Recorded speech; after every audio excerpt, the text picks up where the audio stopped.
ದಿವಂಗತ ಚೆನ್ನಮ್ಮನವರ ಅವರು ತೀರಿಕೊಂಡು 18 ತಾರೀಕು ತೀರ್ಕೊಂಡ್ರು.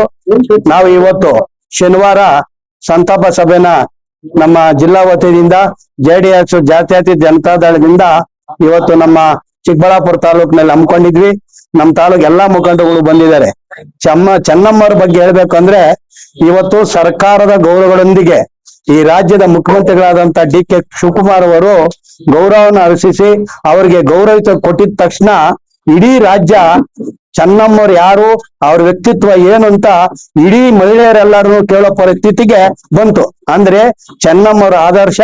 ಅವರು 72 ವರ್ಷ 54 ವರ್ಷ ಈ ದೇಶದ ಮಾಜಿ ಪ್ರಧಾನ ಮಂತ್ರಿಗಳಾದಂತ ದೇವೇಗೌಡ ಜೊತೆ ಸಂಸಾರ ಮಾಡಿ ಮತ್ತೆ ಇಡೀ ಕುಟುಂಬನ ಒಬ್ಬ ನೇತೃತ್ವ ವಹಿಸ್ಕೊಂಡು ಸೊಸೆದಿರ್ನ ಮೊಮ್ಮಕ್ಕಳನ್ನ ಮರಿಮಕ್ಕಳನ್ನ ಎಲ್ಲಾರ್ನು ಯಾರೇ ಇದಾದ್ರೂ ಸಹಿಸ್ಕೊಂಡು ಆಮೇಲೆ ಬಡಬಗ್ಗರು ಯಾರನ್ನ ಹೋದ್ರೆ ಅವ್ರ ಮನೆಗೆ ಹೋದ್ರೆ ಒಂದು ಪೊಲೀಸ್ ಅಧಿಕಾರಿಗಾಗ್ಲಿ ಅವ್ರಿಗೇನು ಕ್ವಾರ್ಟರ್ಸ್ ಆಗ್ಲಿ ಆಮೇಲೆ ಮದುವೆಗಳಿಗಾಗ್ಲಿ ಸಾವಿರಾರು ಜನಕ್ಕೆ ಮಾಡಿದಾರೆ ಅಂದ್ರೆ ಸಾಕ್ಷಿ ಅವ್ರ ಅವತ್ತು ಮಣ್ಣಾಗಿದ್ದ ದಿವಸ ಅವತ್ತು ಸೋಮವಾರ ಅವತ್ತು ಗೊತ್ತಾಗುತ್ತೆ ಚೆನ್ನಮ್ಮನವರ ವ್ಯಕ್ತಿತ್ವನ ಅವತ್ತು ಕಣ್ಣಾರೆ ನಾವು ನೋಡಿದಾಗ ಅನಿಸ್ತು.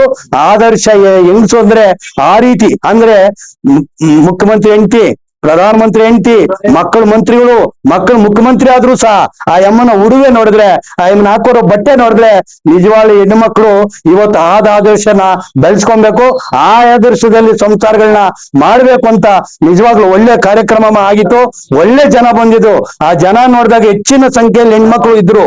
ಅಂದ್ರೆ ಆ ಆದರ್ಶದ ಮಹಿಳೆ ಈ ರೀತಿ ಸಂಸಾರದಲ್ಲಿ ಮಾಡಿದ್ದಾರೆ ಅಂದ್ರೆ ಅವ್ರು ಸುಲಭ ಸುಮ್ನೆ ಸರ್ಕಾರ ಗೌರವ ಸಿಕ್ಕೋದಿಲ್ಲ. ಅವ್ರ ಹಿಸ್ಟ್ರಿ ಬೇಕಾಗ್ತದೆ, ಅವ್ರ ಗೌರವ ಬೇಕಾಗ್ತದೆ. ಅವ್ರೇನು ಏನ್ ಸಂಪಾದನೆ ಮಾಡಿದ್ರು, ಏನು ಜನಗಳ ಹತ್ರ ಏನ್ ಸಂಪಾದನೆ ಮಾಡಿದ್ರು ಅಂತ ನೋಡಿ ಮನಗಂಡು ಈ ರಾಜ್ಯದ ಮುಖ್ಯಮಂತ್ರಿ ಅವರು ಅವ್ರ ನಿರ್ಣಯ ತಗೊಂಡು ಗೌರವ ಸರ್ಕಾರದ ಗೌರವದೊಂದಿಗೆ ಅವ್ರಿಗೆ ಅಂತ್ಯಕ್ರಿಯೆ ಮಾಡಿದ್ದಾರೆ. ಸರ್ಕಾರಕ್ಕೂ ನಾವು ಅಭಿನಂದನೆ ಸಲ್ಲಿಸ್ತೀವಿ. ಇವತ್ತು ವಿಶೇಷವಾಗಿ ನಮ್ಮ ನಮ್ಮ ಚೆನ್ನಮ್ಮನವರ ಸಂತಾಪ ಸಭೆಯನ್ನು ನಾವು ಕರೆದಾಗ ನಮ್ಮ ಎಲ್ಲ JDS ಮುಖಂಡರು ಪದಾಧಿಕಾರಿಗಳು ಎಲ್ಲ ಇವತ್ತು ಸೇರಿ ನಾವು ಶಾಂತಮ್ಮನ ಶಾಂತಿ ಸಿಕ್ಲಿ, ಅವ್ರ ಎಲ್ಲರಿಗೂ ಆಶೀರ್ವಾದ, ಅವ್ರ ಸತ್ಯ ಚೆನ್ನಮ್ಮವ್ರಿಗೆ ಎಲ್ಲರಿಗೂ ಚೆನ್ನಮ್ಮ ತಾಯಿ ನಮ್ಮೆಲ್ಲರಿಗೂ ಅವ್ರ ಬದುಕಿನಲ್ಲಾಗ್ಲಿ ರಾಜಕೀಯದಲ್ಲಾಗ್ಲಿ ಅವ್ರು ಯಾವಾಗ್ಲೂ ನಮ್ಗೆ ಚಿರುನವಿಯಾಗಿ ಇರ್ಬೇಕು. ನಮ್ಮ ಬಗ್ಗೆ ಅವರು ಯಾವಾಗೂ ಆಶೀರ್ವಾದ ಮಾಡ್ಬೇಕು ಅಂತ ಈ ಮೂಲಕ ಮಾಧ್ಯಮಗಳ ಮುಖಾಂತರ ಮತ್ತೆ ನಮ್ಮ ಪದಾಧಿಕಾರಿಗಳ ಮುಖಾಂತರ ವಿನಂತಿ ಮಾಡ್ಕೊಂತ ಇದ್ದೀನಿ. ಅದ್ರ ಜೊತೆಗೆ ಇದೇ ಗುರುವಾರ 30ನೇ ತಾರೀಕು ನಾವ್ ಯಾರ್ಯಾರು ಮುಖಂಡರುಗಳಿದ್ದೀವಿ, ಯಾರ್ಯಾರು ಪದಾಧಿಕಾರಿಗಳಿದ್ದೀವಿ ಎಲ್ಲರೂ ನಾವು 30ನೇ ತಾರೀಕು ಹೊಳೆ ನರಸೀಪುರಕ್ಕೆ ಯಾಕೆ ಹೋಗ್ಬೇಕು ಅಂದ್ರೆ ಹೊಳೆ ನರಸೀಪುರದಲ್ಲಿ ರೈತರು ದಾನ ಕೊಟ್ಟಿರೋ ಜಾಗಗಳು 57 ಎಕರೆನ ರೈತರು ದಾನ ಕೊಟ್ಟು ಒಬ್ಬರ ಹೆಸರಿಗೆ ಎಲ್ಲರೂ ಬೆಂಗಳೂರಿನಲ್ಲಿರೋ ಒಬ್ಬರ ಹೆಸರಿಗೆ ರಿಜಿಸ್ಟರ್ ಮಾಡಿಸಿದ್ದಾರೆ. ಆಮೇಲೆ ಅದನ್ನ ಸರ್ಕಾರಕ್ಕೆ ರಿಜಿಸ್ಟರ್ ಆಗ್ತದೆ. ಅಂತ ಕಾರ್ಯಕ್ರಮ ರೈತರೇ ಕೊಟ್ಟಿರೋದ್ರಿಂದ ನಾವು ರೈತರ ಮಕ್ಕಳಾಗಿರೋದ್ರಿಂದ ನಾವು ಇದರಲ್ಲಿ ಭೇದ ಭಾವದ ಮಾಡದೆ ಎಲ್ಲರೂ ಸ್ವಂತ ಇದರಲ್ಲಿ ನಾವು ವೆಹಿಕಲ್ ಮಾಡ್ಕೊಂಡು ನಾವೆಲ್ಲ ಒಟ್ಟಿಗೆ ಹೋಗಿ ಅವತ್ತು ಚೆನ್ನಮ್ಮವರಿಗೆ ನಾವು ನಮ್ಮ ಜಿಲ್ಲೆಯಿಂದ ನಮ್ಮ ತಾಲೂಕಿಂದ, ಯಾಕಂದ್ರೆ ಅವ್ರ ಮಗ ನಮ್ಗೆ ಜಿಲ್ಲೆ ಮಾಡಿರೋದ್ರಿಂದ ಯಾವಾಗೂ ದೇವೇಗೌಡ ಇರ್ಬೋದು, ಕುಮಾರಸ್ವಾಮಿ ಇರ್ಬೋದು, ರೇವಣ್ಣವ್ರು ಇರ್ಬೋದು, ಯಾವಾಗೂ ನಮ್ಮ ತಾಲೂಕ್ ಬಗ್ಗೆ ಮಾತಾಡೋದ್ರಿಂದ ನಾವೆಲ್ಲರೂ ಯಾರ್ಯಾರು ರೈತರ ಮಕ್ಕಳು ನಾವ್ ಇದೀವಿ, ಯಾರ್ಯಾರು JDS ಮುಖಂಡರು ಕಾರ್ಯ ಎಲ್ಲ ಇದೀವಿ. NDA ಮುಖಾಂತರಲ್ಲೂ ವಿನಂತಿ ಮಾಡ್ತಾ ಇದ್ದೀನಿ. NDA ಮುಖಾಂತರಲ್ಲಿ ಅವರು ಬರ್ಬೋದು. ನಮ್ಮ ಮಾಜಿ ಬಚ್ಚೇಗೌಡರಿಗೂ ನಾನು ವಿನಂತಿ ಮಾಡ್ತೀನಿ. ಅವ್ರನ್ನೂ ಕರಿತೀವಿ. ನಾನು ರೆಡ್ಡಿ ಅವ್ರೋಗಿ ಅವ್ರಿಗೂ ಇನ್ವೈಟ್ ಮಾಡ್ತೀವಿ. ಕಾರ್ಡ್ ಬರ್ತಾ ಇದೆ. ಆ ಕಾರ್ಡ್ ಬಂದ್ಮೇಲೆ ನಾವು ಪಂಚಾಯತಿಗೆ ಒಂದು 25 ಕಾರ್ಡ್ ತರ ಕೊಡ್ತೀವಿ. ಆ ಕಾರ್ಡ್ ನ ಪ್ರತಿಯೊಂದು ಮನೆಗೂ ನಮ್ಗೆ ಯಾರು ಲೀಡರ್ ಇರ್ತಾರೆ ಅವ್ರು ಕೊಡ್ಬೇಕು. ನೀವೆಲ್ಲ ಲೀಸ್ಟ್ ಕೊಡ್ಬೇಕು. ಎಲ್ಲರೂ ಒಟ್ಟಿಗೆ ಅವತ್ತು ಇಲ್ಲಿಂದಾನೆ ಇಲ್ಲಿ ಪಾರ್ಟಿ ಆಫೀಸಿಂದಾನೆ ಬೆಳಿಗ್ಗೆನೆ ಬಿಟ್ರೆ ಸೀದಾ ಹೋಗಿ 57 ಎಕರೆಯಲ್ಲಿ ಆ ಅಮ್ಮನ ಸಮಾಧಿ ನೋಡ್ಕೊಂಡು ಹೊಳೆ ನರಸೀಪುರ ನೋಡ್ಕೊಂಡು ಏನ್ ಮಾಡಿದ್ದಾರೆ, ಏನ್ ಡೆವಲಪ್ ಮಾಡಿದ್ದಾರೆ ಅಂತೆಲ್ಲಾನು ರೈತರು ನಾವು ಅದ್ರ ನೋಡ್ಕೊಂಡು ಬರ್ಬೇಕಾಗ್ತದೆ. ದಯವಿಟ್ಟು ಎಲ್ಲಾ ಸಹಕಾರ ಕೊಟ್ಟು ನೀವು ಅವತ್ತು ಗುರುವಾರ ಬೆಳಿಗ್ಗೆ 8 ಗಂಟೆಗೆ ಇಲ್ಲಿ ಬಿಟ್ರೆ ನಾವು ಅಲ್ಲಿ ಹೋಗ್ತಾ ಆಗಾಗ್ತದೆ. ಆದ್ರೆ ಯಾರು ನಮ್ಮ ಈಗ ಪದಾಧಿಕಾರಿಗಳು ಮುಖಂಡರು ಏನ್ ಬಂದಿದ್ದೀರಾ ನೀವೆಲ್ಲ ವಿಚಾರಣೆ ಮಾಡ್ಕೊಂಡು ಕಾರ್ಡು ನಾಳೆ ಬಂದ್ರೆ ಎಲ್ಲರಿಗೂ ಆಯಾ ಪಂಚಾಯತಿಗೆ ತಲುಪಿಸ್ತೀವಿ. ಅವರೆಲ್ಲರೂ ಮುಖಂಡರು ಸೇರ್ಕೊಂಡು ಗುರುವಾರ ಬರ್ಬೇಕು.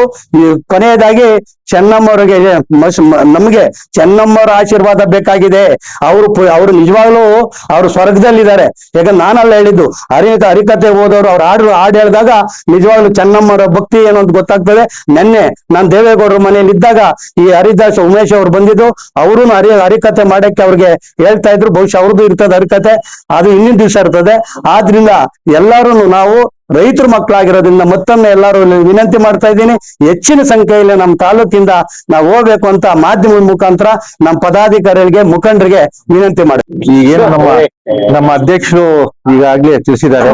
ನಮ್ಮ 89ನೇ ವಯಸ್ಸಿನಲ್ಲಿ ನಮ್ಮ ಮಾಜಿ ಪ್ರಧಾನಮಂತ್ರಿಗಳು ಧರ್ಮಪತ್ನಿಯವರ ಶ್ರೀಮತಿ ಚೆನ್ನಮ್ಮನವರು ದೈವಾಧೀನರಾದರು.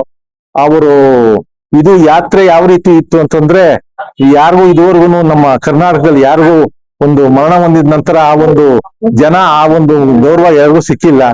ಆದ್ರಿಂದ ಅವ್ರಿಗೆ ನಮ್ಮ ಮಾಜಿ ಪ್ರಧಾನಮಂತ್ರಿ ದೇವೇಗೌಡರಿಗೆ ಚಿಕ್ಕಬಳ್ಳಾಪುರಕ್ಕೆ ಅವಿನಾಭಾವ ಸಂಬಂಧ.